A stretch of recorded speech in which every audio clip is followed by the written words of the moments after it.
Ayun, good day sa inyo mga master. Ang project natin ngayon itong Isuzu MU-X. Ang issue nito mga master sa power window niya sa may passenger side. Ang kanya nabababa doon, nabababa dito sa main switch, hindi na ibababa doon. Naitataas doon sa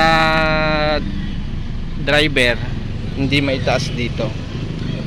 Yun yung project natin. Bali chinek ko na to mga master. Ang naging problema itong main switch nya. Testing natin mga master. Pindutin natin yung baba, ayaw. Pindutin natin yung taas, ayan, tumataas siya. Pero ayaw mababa. Try natin sa main switch. Dito naman tayo sa main switch mga master. Try natin pindutin pababa. Bumababa siya. Taas, wala. Yun, itong sa main switch ang may problema mga master. Yun yung iaayos natin.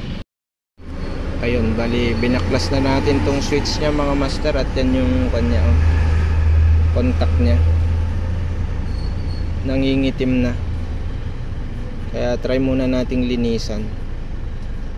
Baka makakuha lang sa linis. Kasi kung bibili tayo ng bago, mahal yung bago nito. Kaya linisan muna natin. Ayun, bali na isalpak na natin mga master. Check na natin kung okay na. Ibaba natin dito.